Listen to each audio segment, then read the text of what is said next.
Hi, I'm Jill Roberts, and we're here with Making It Artisan Stories, and we are sitting down today with, I'm Sarah Glidden. And Jeremy Glidden. and you two just opened a tea room in Wallingford. Tell me a little bit about that and how you got started. In January 13th, we had our soft opening for Bones and Botanicals. March 16th, we finally figured out all the bugs and we were able to have our grand opening. Herbs and plant is just something I've always been super into. At home, we have a very large vegetable garden. I tend to do a lot of wild foraging. I love all the herbs. I love plants. And a few years ago, we really started kind of incorporating a lot of that into some of our cooking. We were doing a lot of it in terms of making our own tea blends as well at home. And then as a hobby, we We're brewing. were brewing Okay, some. okay. Sorry. Yeah, so I guess that's my thing. With the brewing and having the herbs laying around the house, and her different tea blends, we're looking at different ways that we could spice up some of the alcohol that we had in our shelves. And I was playing around with how to rapid age spirits, because we started making our wine and beer, and then over COVID we fell down that rabbit hole of let's pick up some more hobbies and learn some new things. And with distilleries starting to take off, that was something that caught my interest. And we knew that we wanted to go down that route. You can't make a 5 to 8 year bourbon overnight. But there is ways that you could take that new age spirit and flavor it or infuse it and make it more than just palatable, make it really good. So that was something that we played around with, again, using things that we had around the house or things that she was growing in the yard. So you made the best of your time over COVID. That's what I had read. Absolutely. Because you both have day jobs. Yes. This isn't your only thing. What made you spark that interest in taking it from a hobby to actually a business? Well, we had known in the past that we always wanted to eventually own our own business. We wanted to do something. We really started kind of pursuing, this is something that was a lot of fun to us. We were having a lot of fun between the garden, between we're very big DIY people. If we can do something, we will. And we were really passionate about what was coming out of the garden and the things that we were creating with it. When we had COVID and we had that big pause, it kind of allowed us to take a step back and reevaluate where we were in our lives and where we wanted to see ourselves in, 5-10 years. When we actually started looking at startup costs and things like that, we kept joking. They were like, yeah, this is, I'm still paying more in student debt than I am in, And what would cost to start a business? and what it costs. So at this point I was like, well, this may or may not come to fruition. I don't want to say that we didn't try. And I'm really happy that we did, because we have had amazing support since we've made this venture. Bones and Botanicals. When I first saw that name, I'm like, where does this come from? But Bones, I'm going to guess, comes from your interest in witchcraft. Yes, absolutely. The history of tell me a little bit, because I found that really fascinating. Tell me about that. So that's actually something that's always been near and dear to my heart. I very distinctly remember being like about 10 years old and getting my first like teen witch book. And, then I was like hook, line, and sinker, totally into all of that.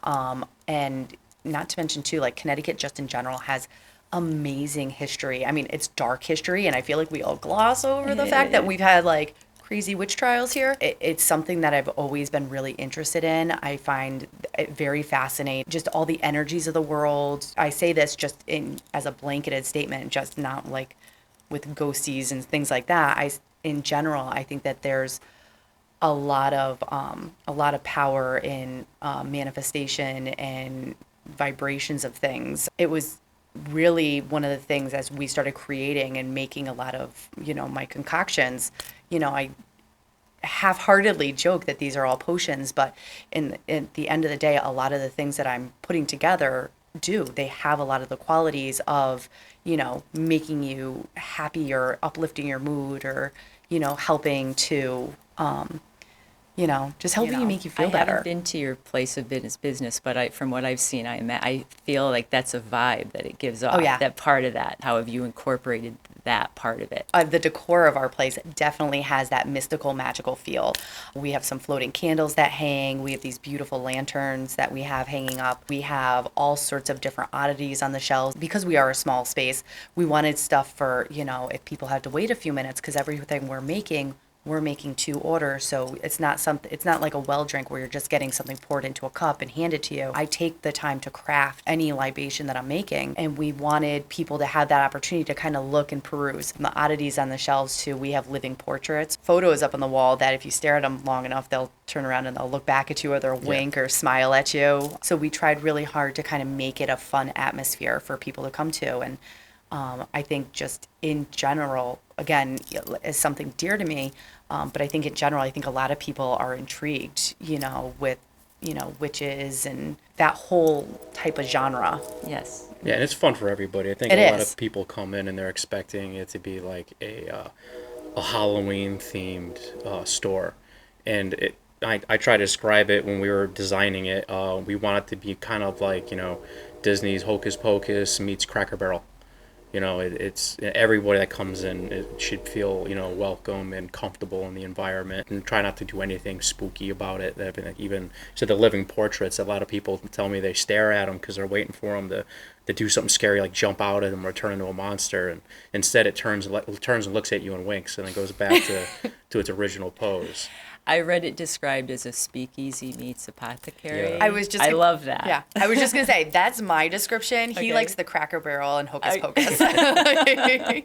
So tell me about your teas, because that is the big thing that got you into this, correct? Yeah. Tell me about your mixes and We started, like I said, just kind of playing with some things in the garden. I actually got a lot of inspiration from another tea shop that's in Connecticut, down in Madison, Tea and Tarot. And I went in there and I had never thought to incorporate a lot of the herbs that I was playing with and making them into teas. Basic like mint tea or a lavender tea or something small on that. But I had gone down in her shop and she just had these absolute beautiful, beautiful tasting and intricate tasting teas. And I was like, oh my gosh, I was like, how come I didn't think about that, And then I started really diving into different plants that we can use. Like I said before, my yard is only so large. If it could be, it would all be garden, but he does like having his little patches of grass. Yes. So I decided that from what I couldn't grow in our yard, we would forage. And then from there, I started taking a lot of those herbs and even blending those into some of those into my own custom blends. so you grow many of your own herbs that I are do, used in I your do. teas. And when you say forage, are you going out in the where are you foraging? I forage when I always get permission to forage. If you're going to forage, you always want to make sure you're getting permission, whether it's somebody's private land or, more generic. I believe state property you're not allowed to forage on. I don't. So any of the state parks you're not allowed to. Okay. However, like we have some land trust options here, and I've spoken to them to forage like the invasive thing. You always want to make sure that you're foraging responsibly because you don't ever want to take one more than you need, and 2, you don't want to do anything to damage the ecosystem either. Right. I started taking some of those and getting some of more of like my floral scents and my floral taste. So tell me some of the stuff you use, and what are some of the herbs that you used in some of the mixtures of your teas? Yeah, obviously the big one is mint. I planted mint like a couple years ago in my backyard and it's taken over. So it's great. I don't have a shortage of mint in my yard. Oh, I use a lot of red clover. I love red clover. There's also the little white clover too that everybody has in their yard. The flowers of those are really beautiful. They are really good in helping like women like with like cramping and stuff like that. Okay. It also helps to like reduce bloating. So I'll take a lot of wild forage clover, rose hips. So like the little rose, like how they get the little ball at the end.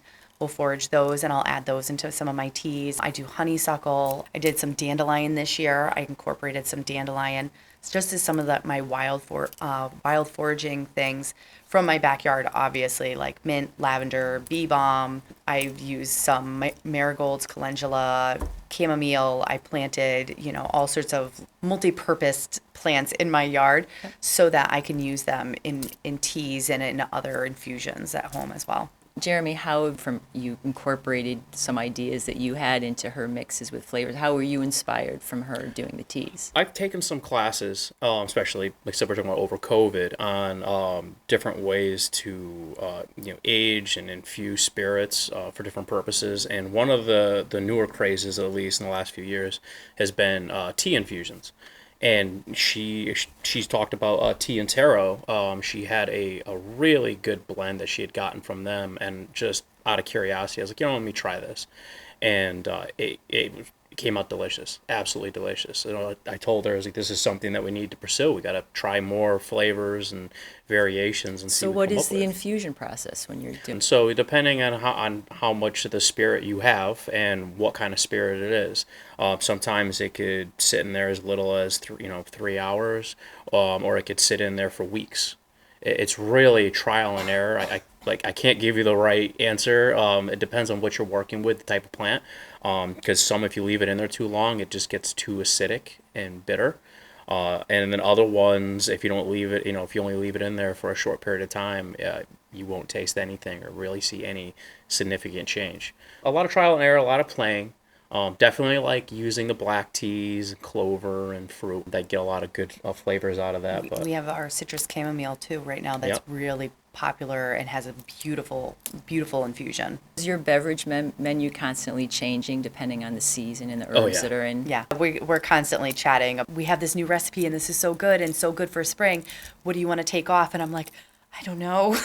No, absolutely. And especially as the year progresses and more things start coming out of the garden and things that I can start playing with, we want our menu to always be changing and exciting and evolving, because we do. There's so many different plants and there's different flavors and there's so much.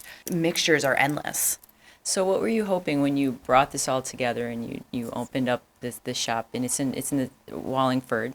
Yes. Right. What was the vibe you were looking for when you brought it in? What were you hoping to achieve? This space is basically an extension of my home. I say this all the time. When people come in, I always try to greet anytime that door rings, I try to greet, welcome to our space.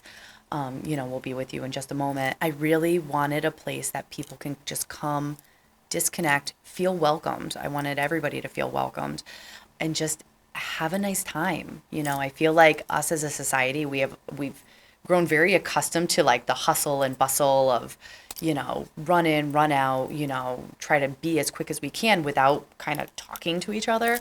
So I wanted a space, again, that people felt comfortable with and that people could chat amongst themselves and kind of reconnect. We joke all the time that we have social media and we have all these great ways to connect with each other, but yet we still have this really significant disconnect. And in our space, we've kind of taken down some of those barriers and allowed people to exist and, just form new relationships, which I adore.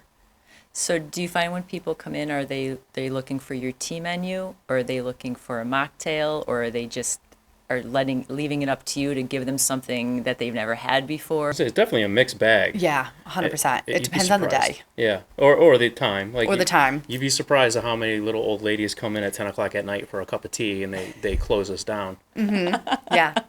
That's fantastic. Yeah, and I absolutely love it. We've had more nights of people closing us down over cups of tea than we've had for cocktails.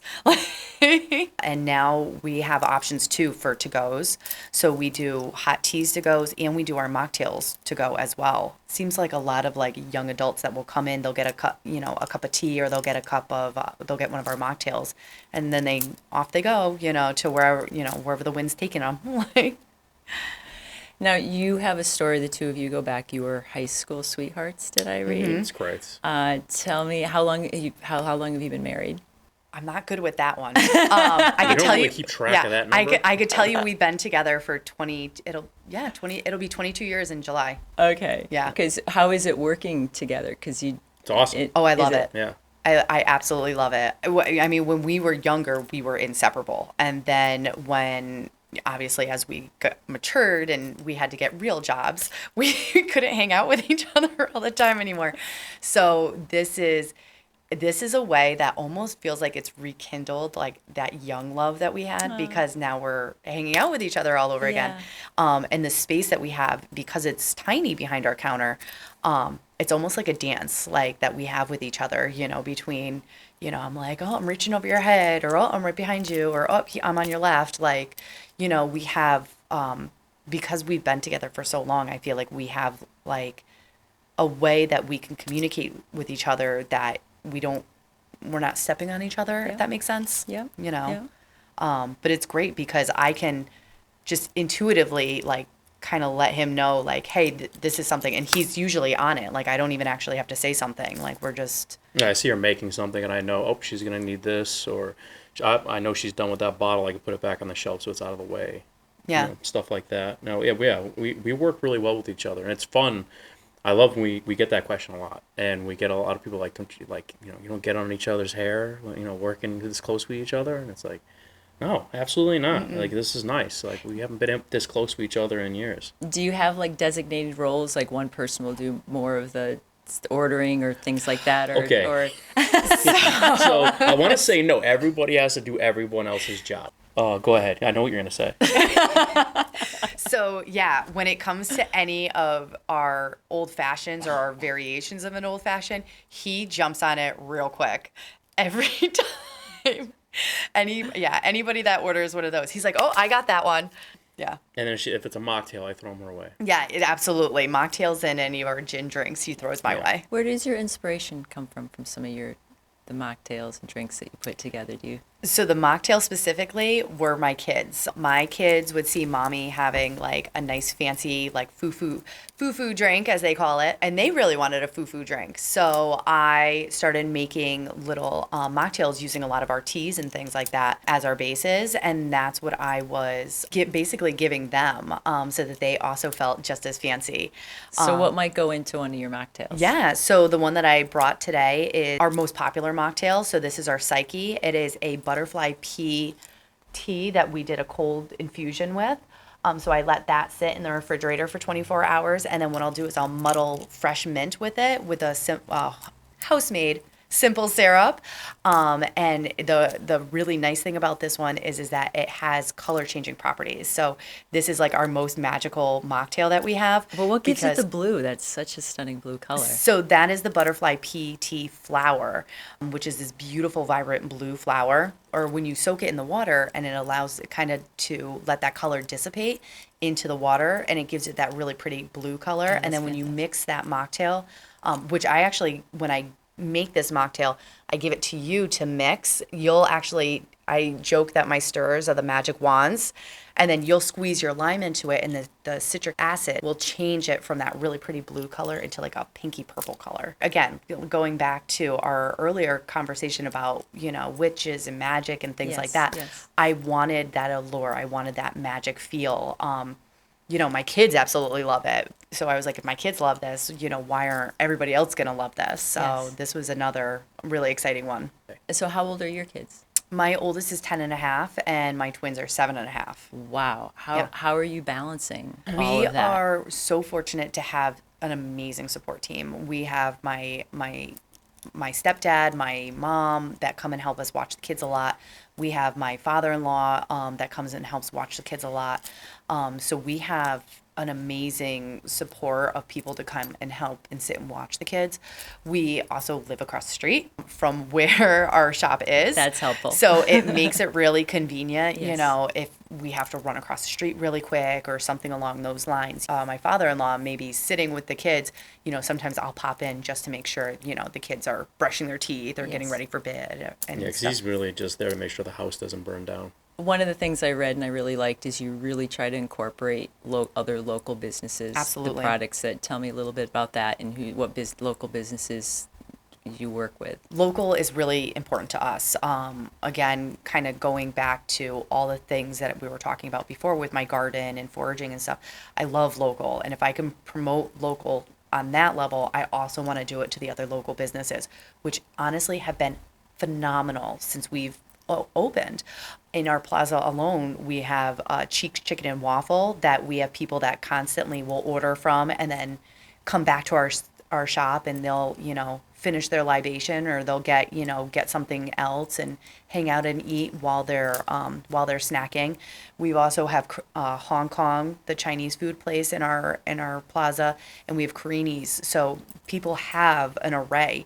In terms of our specific business, we have prepackaged snacks that we get from CT Produce here in Wallingford as well, which again is something that I love that I have that relationship. And then we also worked with Vinny's Deli down the street, which honestly, when Vinny came into my store, I was blown away because for me, I grew up here in Wallingford and he's like a local legend and celebrity to me. So when he came in and then told me I had a really good product, I was like, that is like the best high praise I can get. So that was phenomenal. And he even worked with us and did a sandwich for us that was inspired for the month of March.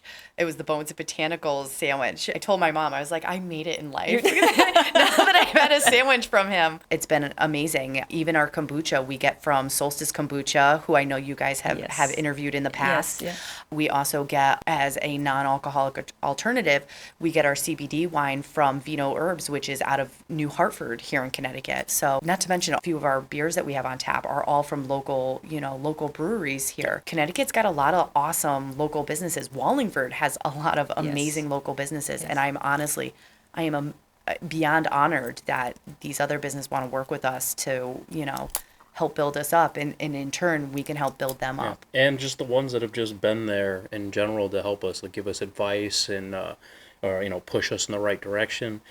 Center Street Brewing, fantastic people, like from the get-go.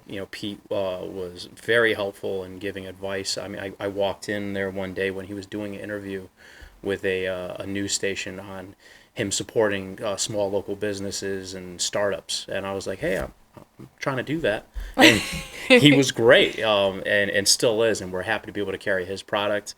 Rob down at Yellow King Brews, he opened up probably about almost a year prior to us, and we were going through the same venture, and he was fresh from going over those hurdles that we were getting ready to take, and was nothing but good advice for us and on what we need to go forward. Like she said, there's so much that Connecticut has to offer.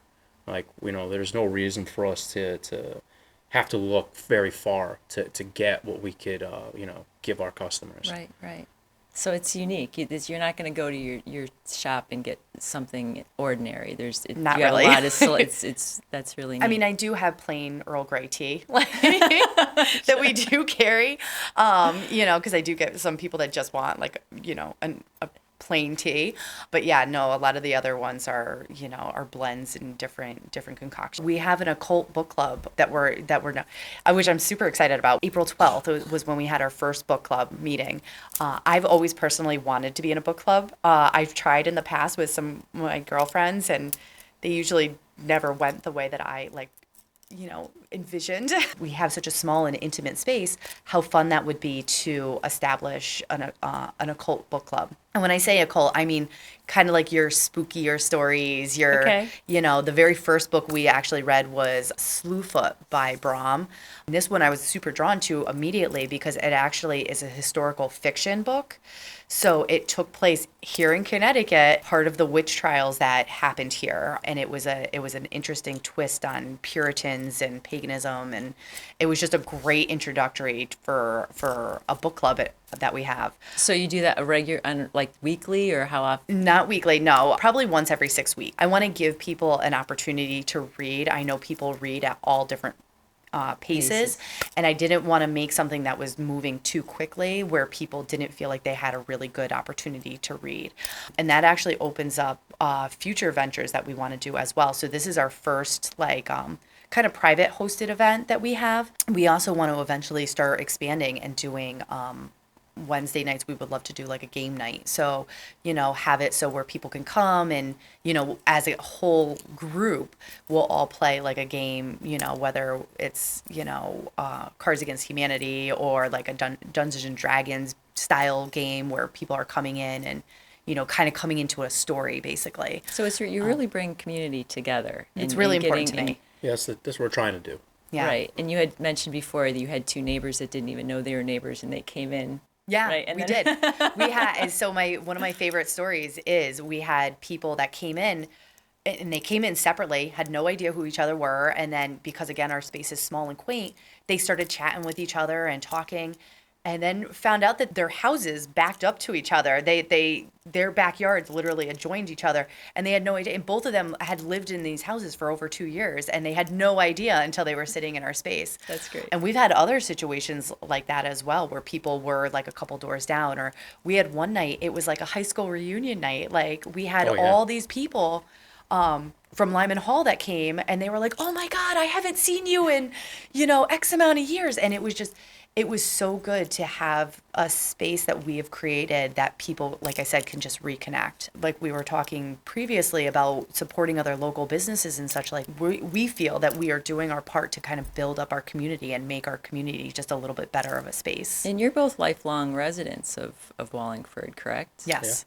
Yeah, so you know a lot of people in town too, Yep. and Yep. that's giving back to the community. That's really fantastic. Absolutely. What has been the most challenging piece of starting this business and getting it to where it is right now? That'd be a very boring conversation. That would just be the logistics of it, honestly. I could talk about all of the work that we put into building the space and finding all the unique pieces that we have or the furniture, but that was fun. That was a lot of fun. The things that were difficult, and I'm sure anyone who started a business and anyone that's looking to should probably be, would be aware of, is just, the licensing and the permits and dealing with the town and everything. But I will say, because everyone is always expecting like a horror story, and it's I did have some negative things here and there when we were looking for a place. But here in Wallingford, as soon as we found a location and we went to the economic development office and started telling them what we were interested in doing, things started moving forward. And I would say anytime somebody has a question, rather than emailing an apartment or calling, just go down there in person and introduce yourself like I did and tell them what you're doing and where you're at in the process and and ask them, what do I need to do next? And they were all fantastic. I have a lot of good experiences with people in the building department, zoning, the records, fire marshal. They were great.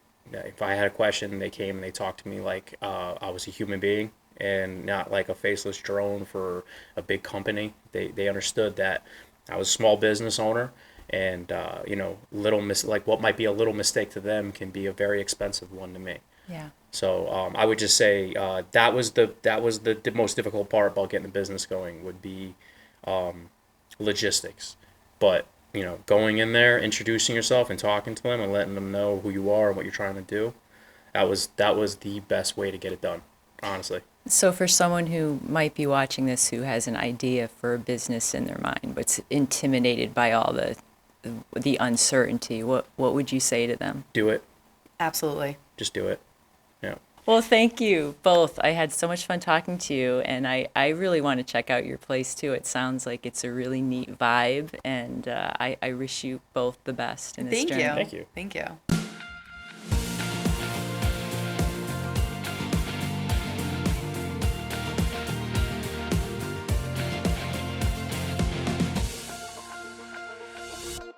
Don't show up at 9, 10 o'clock at night with them because it's a Right. different atmosphere than it is during the day.